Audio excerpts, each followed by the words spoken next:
In 586 BC, the Babylonian army breached the walls of Jerusalem, slaughtering its citizens and burning the city to the ground. Up on the surrounding cliffs, a group of spectators watched the massacre. They were the Edomites, Israel's closest blood relatives, and they were celebrating the destruction of their own brother nation. Most ancient cultures that survived the Bronze and Iron Ages evolved into modern populations. The Egyptians, the Greeks, the Romans, they all left descendants. The Edomites did not. They were entirely wiped from the historical record, subjected to a meticulous and total erasure. The mechanism behind this vanishing act is recorded in the Old Testament's shortest book. At just 21 verses, the Book of Obadiah offers no messages of peace or spiritual comfort. It is a highly specific, violent prophecy aimed directly at Edom. Read closely, these few paragraphs document an ancient blood feud.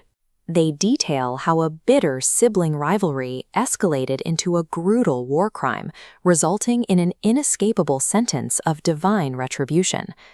To understand why the Edomites felt comfortable betraying their neighbors, you have to look at where they lived.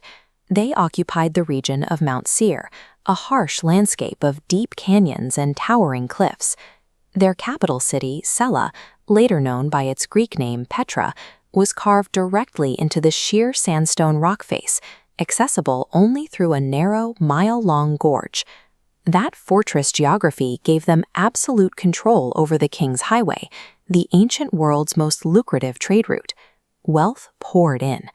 Combined with an international reputation for profound political wisdom, the Edomites developed a towering superiority complex. Secure in the rock, they believed no army on earth could touch them. This arrogance was fueled by a generational grudge. The Edomites were the descendants of Esau. The Israelites descended from his twin brother, Jacob. For hundreds of years, the two nations wrestled for territorial and economic dominance, nursing a family rivalry that finally boiled over when Babylon attacked Jerusalem. Secure in their high-altitude vaults and overflowing treasuries, the Edomites felt entirely insulated from the consequences of their actions. Their extreme physical elevation blinded them to their own moral decay, setting the stage for a spectacular and humiliating collapse. When Jerusalem fell, the Edomites actively participated in the carnage. They poured into the burning city to loot the ruined temples. They stood at the crossroads and cut off the escape routes, hunting down Israelite refugees and handing them over to the Babylonian invaders as prisoners. Through the prophet Obadiah, God pronounces a sentence against Edom based on lex talionis, the ancient legal principle of exact proportionate retaliation. The punishment perfectly mirrors the crime. As you have done, it will be done to you. Obadiah strips away Edom's delusions of grandeur. He declares that even though they build their nests among the stars and soar like eagles in their cliffside fortresses, they will be dragged violently down into the dirt. The prophecy guarantees that the exact treacherous methods Edom used against their vulnerable brothers will become the unavoidable blueprint for their own punishment. Around 5 centuries before Christ, that sentence was carried out. The Edomites were invaded, but not by a massive foreign army. They were dismantled by their own trusted political allies, an Arabian tribe known as the Nabateans. The Nabateans weaponized Edom's wealth and confidence. They arranged a massive, lavish diplomatic banquet. The Edomites let their guard down, eating and drinking with their supposed friends. Then the daggers were drawn. The celebration turned into a slaughter. Those who survived the massacre were permanently driven out of their impregnable fortresses and pushed into the harsh Negev desert. Sela was occupied by the Nabateans, and the once mighty Edomite civilization was reduced to desolate ruins. The very things Edom trusted for survival, their strategic alliances and their towering walls of stone, were used against them. Their absolute worldly security was a fatal illusion. While the jagged peaks of Mount Esau became a graveyard, Obadiah's text pivots to a second peak, Mount Zion in Jerusalem. Here, the prophecy outlines a profound reversal. Instead of doom, there will be deliverance.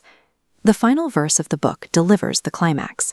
It declares that deliverers, or in some translations, saviors, will ascend Mount Zion to govern the mountains of Esau, ultimately returning the broken kingdom to God. While the Edomites disappeared from the earth, the descendants of Jacob returned from their exile.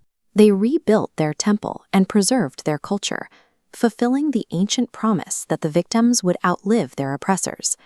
Obadiah's 21 verses establish that true victory belongs to the faithful.